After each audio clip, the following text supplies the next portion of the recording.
Hey, it's Jane from the blog chalkandupsuccess.com, and today I'm making some wire flowers with nail polish. I'm also making a DIY glass cloche for the wire flowers, so for this you're going to need a wood block, a glass jar, a stamp,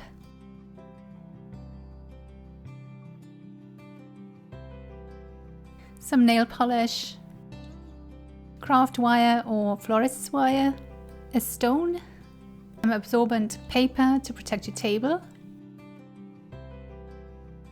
a stamping pad and some cardboard strips,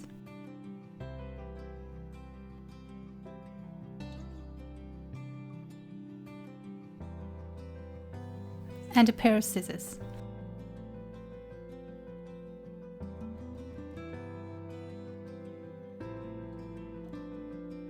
So to make the first flower, I'm just taking some craft wire and I'm making a loop, and then I'm just going to twist it off.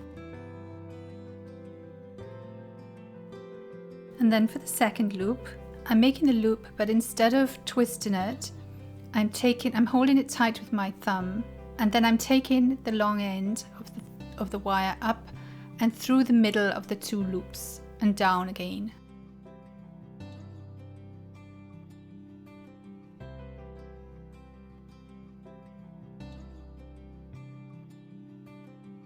And then again the same for the third loop, and it's going to be the same for all the loops after this. Just make a loop and then bring the wire up and down in between two of the loops. This post is also on my blog if you'd like to see it in written format, and I'll leave a link to it in the description below. By the way, if you like this project, please give it a thumbs up and say hi in the comments. And if you don't want to miss any of my craft projects, then hit subscribe. I'd love to have you on board. It's always nice to get some feedback and read your comments.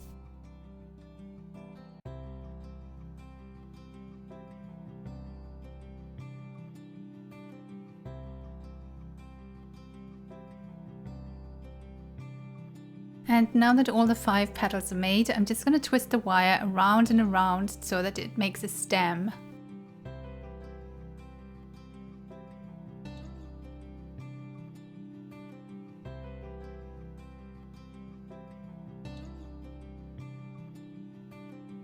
And at the end of the stem, I'm going to make a leaf for the flower. So I'm just making a big long loop for that and twisting it again at the end.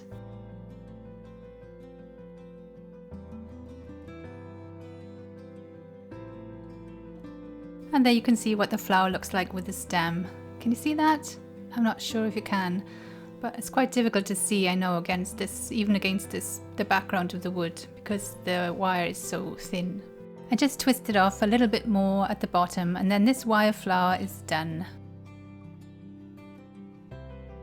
And now I'm going to wrap this wire flower around the stone. I just want to see how much wire I need to leave at the end. And I just cut that off and then unwrap it again, because I'm going to wrap it around my strip of cardboard, and you'll see why in a minute.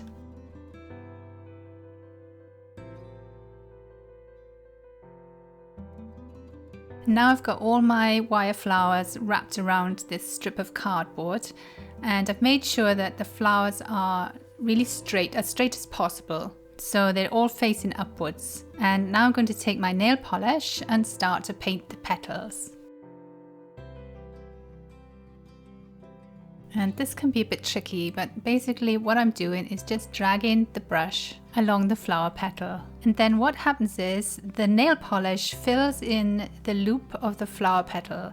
It's just like when you're blowing bubbles, and the mixture fills in that loop before you can blow your bubble.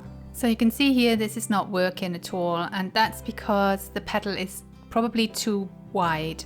I'm going to have to give it a little bit of a squeeze to make it narrower so that the nail polish will fill in this gap. There you go, look, that's done it. Now it's working perfectly fine. If you do want to make wire flowers with larger petals, then one trick you can use is to dip the whole flower into wood glue first and let that dry off, and then the wood glue fills in the petal, and then you can paint over with nail polish afterwards, as many coats as you like to cover it, and it will work fine. And also the nail polish I'm using today is quite new, so it's very liquidy and runny. So this project actually works much better with older nail varnish because older nail polish is a little bit thicker and it fills in the petals much easier. So I'm going to put my wire flowers to one side to dry, and while they're drying, I'm going to make a mini glass cloche for them to sit under. So first of all, I'm gluing some ribbon around the top of an old jar that I have. And I have this pretty string in 3 shades of pink, and I thought I'd use that to make a plait and glue that on top of the ribbon that I've already put onto the glass jar.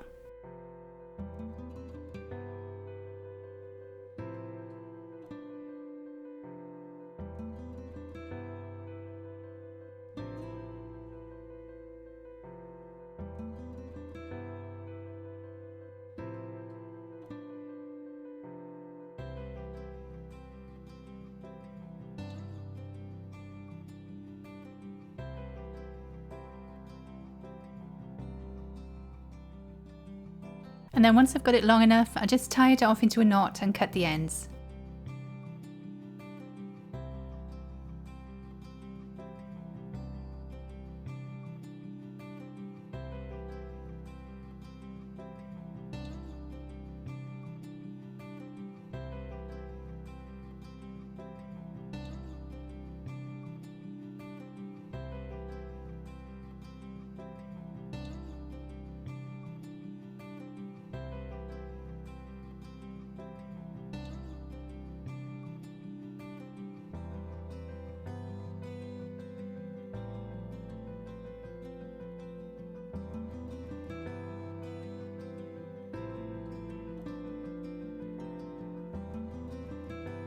And in case you're wondering about me pressing down on top of this hot glue, I'm using a low heat glue gun today, so there's no chance of me burning my fingers as I usually do.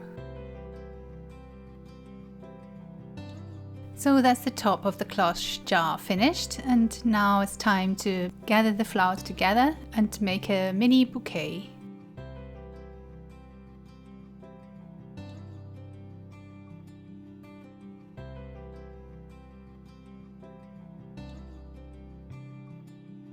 So I'm just twisting all of the flowers together into a bunch, and I'm making sure that the flowers all face forwards because I'm using these on a Valentine's Day tiered tray, and I want the flowers to be facing outwards so that they can be seen. And I just check to see if I've got them at the right height. And then I'm wrapping all the wires around the stone.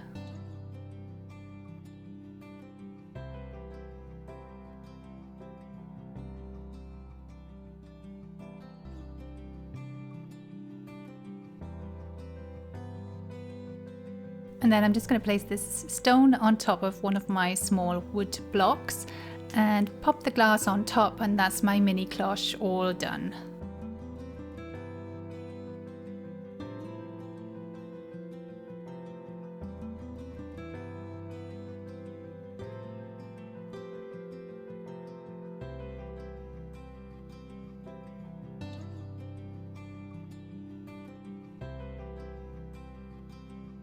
And because I'm making this for my Valentine's tiered tray, I've cut out some little pink hearts and I'm just slipping those into the ribbon around the bottom of the glass.